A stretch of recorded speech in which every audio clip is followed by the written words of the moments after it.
Bonjour tout le monde et bienvenue à cette édition BookTube. Aujourd'hui, je vais vous parler d'un livre vraiment magnifique. Je vous dis ça, c'est vraiment sincère. C'est un livre que j'avais jamais lu. Le titre m'a vraiment accroché. Vous allez voir pourquoi. Et je peux vous dire dès maintenant que ce livre-là va faire partie de mes livres préférés, de ceux que je relis de temps en temps, qui sont un plaisir à lire à n'importe quel moment. Donc, il y en a quelques-uns comme ça qui sont mes livres vraiment préférés. Et ben, celui-ci va faire partie de ceux-là. C'est un livre qui s'appelle L'auto-bienveillance. Vous voyez tous les post-it. Incroyable. L'auto-bienveillance de Sylvie Sarda. Donc, de la connexion à soi à la compassion pour soi. Un très, très, très beau livre qui a vraiment beaucoup d'informations, des exemples, qui décrit très bien, en fait, c'est quoi la bienveillance, premièrement, et ensuite, ben, cette optique de dire, mais cette bienveillance-là, c'est important qu'on puisse se l'auto accepter, de dire, moi aussi, je mérite cette bienveillance-là de ma part même. Donc, c'est un livre qui est touchant, qui fait réfléchir, qui permet de voir toutes les façons différentes dont on se manque de bienveillance parfois et toutes les façons aussi où est-ce que déjà on pratique l'auto-bienveillance envers soi. Donc, c'est un beau livre pour faire un bilan de son profil d'auto-bienveillance. Donc, c'est vraiment intéressant et mais comme je vous disais, il y a beaucoup de post-it dans mon livre parce que je n'écris jamais dans mes livres. Des livres, c'est sacré pour moi. Ça reste beau, ça reste vraiment... c'est sacré. Donc, j'écrirai pas dans le livre, mais je mets des post-it partout pour pouvoir revenir au bout qui me semble vraiment très touchant, très important à ce moment-là. Donc, pour ce booktube, je vais quand même regarder le sommaire avec vous, avec les différents éléments dont on parle dans ce livre-là, parce que c'est important pour les personnes qui vont regarder la vidéo et qui vont dire, je ne sais pas si ce livre-là me convient ou pas, mais ça vous donne une idée de qu'est-ce qu'on retrouve dedans. Donc, la première chose, c'est sûr qu'on va voir qu'est-ce que l'auto-bienveillance, qu'est-ce que la bienveillance, qu'est-ce que l'auto-bienveillance, et de prendre un engagement envers soi-même. Donc, un engagement envers soi, d'être plus bienveillant envers soi dès maintenant, au présent et à l'avenir. Donc, dans la première partie qui s'appelle « Nous méritons mieux », ben, on nous pose la question, par exemple, qui est le pilote à bord? C'est qui est au volant de notre vie en ce moment? Est-ce qu'il y a un pilote dans l'avion? On parle de pilotage automatique. Donc, j'aime ça. C'est toutes des choses qui sont vraiment une base pour moi là quand j'accompagne les personnes qui est au volant, le pilote automatique, de sortir du pilote automatique, de reprendre les commandes de sa vie, c'est vraiment important. Donc, cette auteure-là, Sylvie Sarda, on parle le même langage. Donc, c'est sûr que ça m'a touché beaucoup. Elle nous parle des 3 R, ralentir, ressentir et respirer, qui est important. Deuxième chapitre, quand le temps se gâte. Donc, des passagers clandestins dans notre appareil, dans notre cœur, dans notre vie. Donc, fuir, combattre, geler. Donc, tous ces bons réflexes-là qu'on a, nos comportements défensifs, comment nos mécanismes de défense, ça va nous parler de tout ça. Ensuite de ça, comment rétablir l'équilibre dans notre vie. Donc, il y a vraiment plusieurs éléments là-dessus. Elle nous parle de rencontrer l'émotion qui se passe en ce moment. Donc, la rencontrer, la voir, l'accueillir et la rencontrer, cette émotion-là. Puis ensuite, ben, il y a une troisième partie où est-ce qu'elle nous parle d'un développement durable.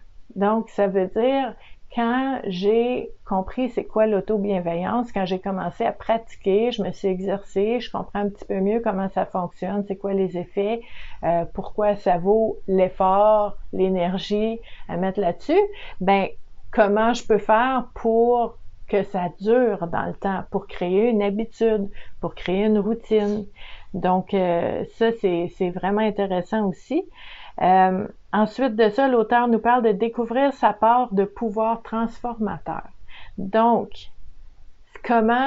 c'est quoi les éléments qui font en sorte qu'on peut reprendre notre pouvoir personnel dans des situations pour ne pas avoir l'impression de subir, pour ne pas donner notre contrôle à d'autres personnes.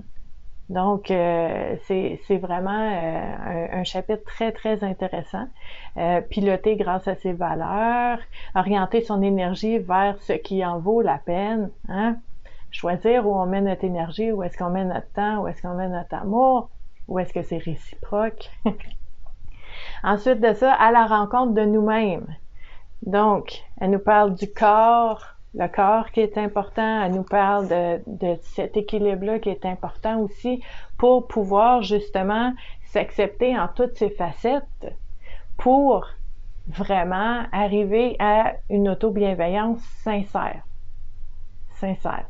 Donc, c'est un livre pour moi qui, en fait, c'est des éléments que je trouve vraiment important, mais le fait de les avoir toutes dans un livre comme ça, à portée de la main, de dire je lis ce livre-là et pour moi, c'est comme un vent de fraîcheur, c'est comme, comment je dirais, c'est un rappel, c'est comme un wake-up call de dire ah oui, c'est vrai, faut pas j'oublie de rester vigilante et de vérifier qui est dans ma vie, qui est dans mon appareil de pilotage en ce moment, c'est qui est au volant. Est-ce que ces personnes-là, ces relations-là sont saines dans ce voyage-là que je suis en train de faire? Parce que ce livre-là nous parle vraiment d'un voyage, oui, d'un voyage intérieur, mais d'un voyage aussi dans notre vie, qu'on voyage avec d'autres personnes, qu'on a des aventures, qu'on vit des choses. Ben, on veut s'assurer que les personnes qui sont autour de nous, ben que ce soit des personnes qui vont nous aider, nous soutenir, qui vont être saines pour nous et non pas nous nuire, nous tirer vers le bas ou tu sais, il y a aussi cet aspect d'auto-sabotage. Des fois, on n'a pas nécessairement besoin de quelqu'un d'autre pour se faire du mal. On est bien bon pour se faire ça à nous-mêmes. Donc, c'est là aussi l'auto-bienveillance, de dire, ben c'est normal que je fasse des erreurs. C'est normal que, ce que je perçois comme étant une erreur parce que ça donne pas le résultat que j'aurais voulu, ben, je peux être déçue. Mais en même temps, si je change ma perception, puis je dis ce n'est pas une erreur puisque j'ai appris quelque chose. Je sais que c'est pas ça que je veux. Maintenant, je sais que quand je fais ça, ça donne tel résultat et ce n'est pas ça que je veux. Donc, je suis plus riche d'informations, de savoir, mais je ferai plus ça. Donc, c'est pas nécessairement une erreur. C'est pas nécessairement non plus, des fois, j'entends des personnes me dire en consultation, j'ai perdu mon temps. C'est une perte de temps, cette relation-là ou cet emploi-là, ou tu sais, ça n'a pas marché, donc c'est une perte de temps. Mais non, parce que dans ta perception, si tu as appris quelque chose, si tu as compris quelque chose, si tu as appris à te connaître, si tu as appris à connaître les autres, si tu as appris à mieux communiquer, si tu as appris ce que tu veux dans la vie ou ce que tu ne veux plus jamais dans la vie, ben c'était pas une perte de temps. C'était super précieux. Donc, c'est l'auto-bienveillance, c'est ça aussi, c'est d'arrêter de se taper sa tête à un moment donné. Puis de dire, ben moi, je fais du mieux que je peux à chaque moment. Je prends des décisions, puis je vis selon ce que je pense qui est le mieux à chaque moment avec les informations que j'ai, puis avec qui je suis à ce moment-là. Et je vais changer. Je vais faire d'autres choix, je vais prendre d'autres décisions, pas parce que c'était pas correct avant, mais parce que maintenant, c'est autre chose. Et je fais mes choix, je prends mes décisions selon d'autres informations, puis c'est normal. Donc, c'est pas de se taper sur la tête, mais c'est de dire, je grandis, j'apprends, je change, je m'adapte. Puis tout ça, c'est super positif. C'est une bonne chose. C'est juste que c'est insécurisant. Donc, en fait, quand on regarde un livre comme ça, ben, ça nous rappelle que dans toutes les situations qu'on vit, dans celles qui nous font plaisir, puis qu'on dit oui, j'en veux encore, merci, merci, j'en veux encore, et dans les situations qu'on vit où est-ce qu'on dit, ben ça, j'espère de plus jamais vivre une affaire de même de ma vie, ben, c'est d'être bienveillant envers soi, même d'avoir de la compassion, de dire, ben, tu sais, si c'était quelqu'un d'autre qui vivait ça en ce moment, comment je lui parlerais? Qu'est-ce que je ferais? Comment j'agirais? Quels mots j'utiliserais? Puis d'utiliser ces mots-là envers soi. Parce qu'on est très dur envers nous-mêmes des fois. Donc l'auto-bienveillance, c'est ça. Je vous dirais, ça prend de la pratique. Faut être vigilant, hein? Faut s'entendre réfléchir, faut s'entendre parler dans notre tête, faut s'entendre parler quand on dit des mots aussi à d'autres personnes. Tu sais, si par exemple, je sais pas moi, à chaque fois que quelqu'un vous fait un compliment, vous dites ah c'est rien, j'ai rien fait pour ça. Bon ben vous êtes en train de diminuer, d'enlever de l'importance à un compliment sincère qu'une personne est en train de vous faire. L'auto-bienveillance, c'est de dire wow, quelqu'un a reconnu quelque chose en moi, merci. Merci, j'apprécie. Point. C'est cette douceur envers nous-mêmes qu'on a perdue parfois pour différentes raisons. Ça peut être parce que la vie a été rough avec nous, qu'elle a été brutale, qu'elle a été dure à certains moments, que d'autres personnes ont été dures envers nous, qui ont été des fois méchants avec nous, puis que à quelque part, on a cru que si ces personnes-là étaient comme ça avec nous, ben ça doit être parce qu'on le méritait. Mais ça, c'est des croyances. On a cru. Mais c'est des croyances. Puis les croyances peuvent être revisitées avec bienveillance pour pouvoir mieux vivre à tous les jours en soi, dans son corps, dans son cœur, dans sa tête, et de pouvoir vraiment être la première personne à qui on fait confiance, hein, à notre instinct, à notre intuition. Et un jour, d'être capable de dire, tu sais, les personnes que j'aime, je les aime beaucoup, je les aime d'un amour inconditionnel des fois. Il aura beau dire, il aura beau faire n'importe quoi, je veux, tu sais, tu savais pas, c'est correct, je vais être patient, je vais être tolérant, je vais aimer, et un jour, ben, je vais peut-être m'aimer comme ça aussi. C'est ça qu'on souhaite, de pouvoir s'aimer comme on s'aime avec les autres, avec les personnes qu'on s'aime, de pouvoir s'aimer autant. Et l'auto-bienveillance, ben, ça peut être un bon point de départ pour faire ça. Donc, comme je vous disais, ce livre-là, l'auto-bienveillance de Sylvie Sarda, ben, ça va être dans une petite place spéciale dans mes étagères derrière avec mes livres préférés à relire et relire encore. Si vous l'avez lu, je vous invite à laisser en commentaire vos impressions. Et si ça vous intéresse de le lire, ben j'aimerais le savoir aussi. Puis si vous avez des questions sur le livre, je peux peut-être y répondre aussi. Laissez-les en commentaire et je vais pouvoir vous répondre.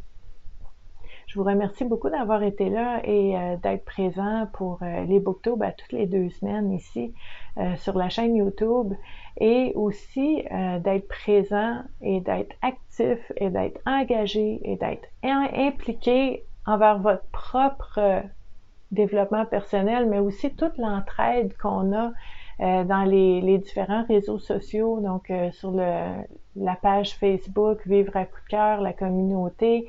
C'est vraiment magnifique d'être avec vous là-dessus, de pouvoir cheminer ensemble les différents groupes qui sont associés à cette page-là sur Facebook, sur Instagram, sur YouTube. J'ai aussi LinkedIn. C'est vraiment beau de pouvoir échanger avec vous sur tous ces sujets-là qui nous tiennent à cœur au niveau du bien-être et de la santé mentale. C'est super important pour moi. Ça fait presque 25 ans que j'accompagne les personnes en tant qu'intervenante sociale au niveau du bien-être et de la santé mentale, prévention de la détresse, prendre soin de soi, la communication, les relations saines, de vraiment se choisir. Donc, le fait de pouvoir partager ça avec vous à toutes les semaines, à tous les jours sur la communauté Facebook, ben ça me tient vraiment à cœur et ça me motive et ça me stimule à pouvoir vraiment toujours continuer d'ouvrir ces portes-là pour faciliter la communication, pour qu'on puisse avancer chacun à notre rythme, mais aussi ensemble. Donc, je vous remercie sincèrement d'être là et je vous dis à la prochaine. Bye!